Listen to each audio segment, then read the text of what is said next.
All right, today we are heading up into the mountains to talk about one of the most incredible and honestly most accessible ways to have a real high altitude adventure, the Via Ferrata.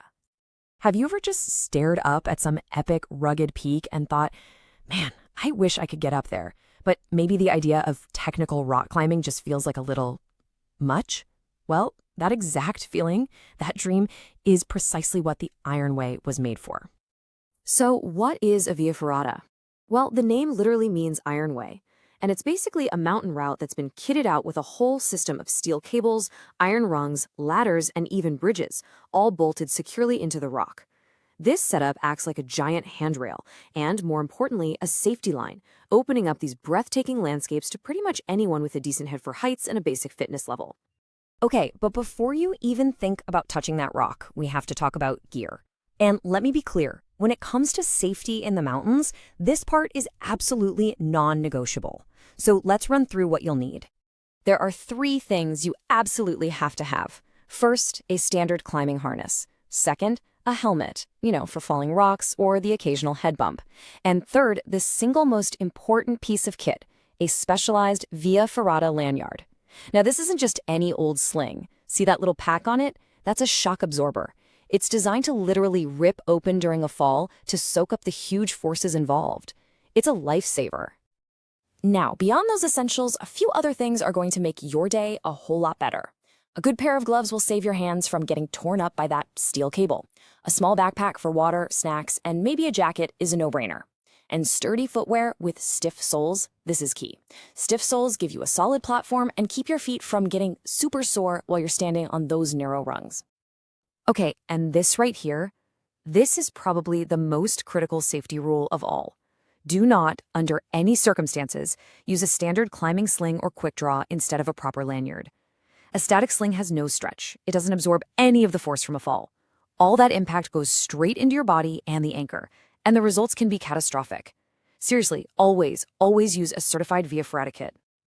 So now that your gear is all sorted, let's lock in the two golden rules that are going to keep you safe up there on the cable.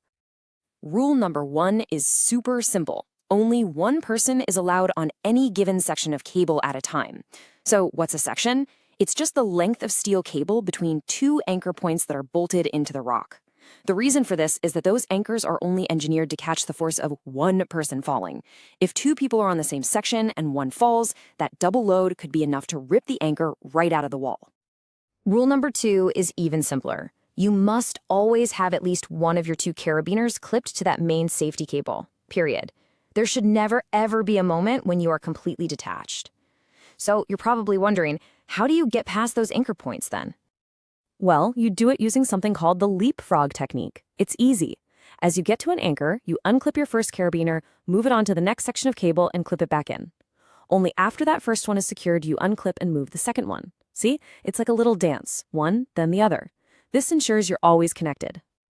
Okay, gear, check. Safety rules, check. Now we get to the really fun part. Let's take a look at 5 absolutely fantastic routes that are perfect for your first ever vertical adventure. But first, a quick word on how these routes are graded. It's usually a letter scale, from A for easy, all the way up to E for extremely difficult. Don't worry, every single route we're about to look at is either a grade A or a B, making them absolutely ideal for beginners. First stop, we're going to the birthplace of Via Ferrata, the Italian Dolomites. This grade A route is less about intense climbing and more of a jaw-dropping walk along high exposed ledges. It's the perfect way to get used to the feeling of height while being surrounded by some of the most dramatic mountain scenery on the entire planet. Next up, let's head over to Mürren, Switzerland, for a really unique route that actually goes down the mountain instead of up. It's a moderate grade B, and its claim to fame is a wild 80-meter-long Nepali suspension bridge. Yeah, crossing that over a massive ravine will definitely get your heart pumping. Our third pick takes us to the Bavarian Alps in Germany. This is a classic grade B ridge climb, and what's great is that you can take a gondola most of the way up. That means less hiking, more climbing. The payoff is huge. You get to stand on the summit of the Alpspitze with unbelievable 360-degree views. How about something a little different? This short and sweet Grade A route in Iceland guides you up through a lush, green, mossy canyon right next to waterfalls. It only takes a couple of hours, and the scenery is just unreal. All volcanic rock and vibrant greens. It's a totally different vibe. And finally, for those of you who like a little sunshine with your adventure, we're off to Andalusia, Spain. This one is a short but pretty steep Grade B. It feels almost like you're climbing a giant ladder up a cliff face. And the highlight? The amazing panoramic views you get over the region's famous white villages. So you've picked out your dream route. Awesome. Now let's go over a few pro tips that will help you move efficiently, stay comfortable, and just have a blast from the moment you clip in. This is probably the biggest technique tip I can give you. Think of it as walking, not climbing. Use your powerful leg muscles to push yourself up on all those metal rungs and steps. Your arms, they're just there for balance, holding the cable lightly. The #1 beginner mistake is trying to pull yourself up with your arms like you're doing pull-ups. You will completely burn yourself out in no time. Legs do the work, arms do the guiding. Pacing is your best friend. Find a slow, steady rhythm, like a tortoise, not a hare. If a faster group comes up behind you, no stress. Just find a nice, wide, safe spot to stand and let them pass. And here's a great mental trick.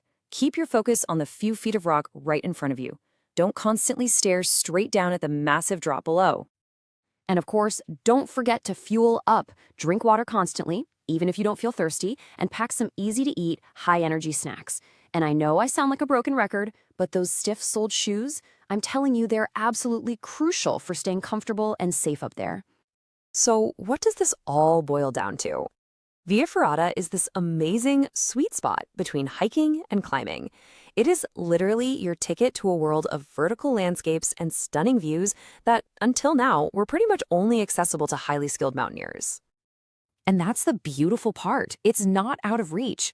By picking a beginner-friendly route, using the right gear, and sticking to those 2 golden safety rules like glue, you have everything, and I mean everything, you need to get started on your own adventure. The feeling of accomplishment you get at the top, the confidence you build, the views you'll see, it's all completely unforgettable. The Iron Way is out there, and it's waiting. So are you ready to clip in?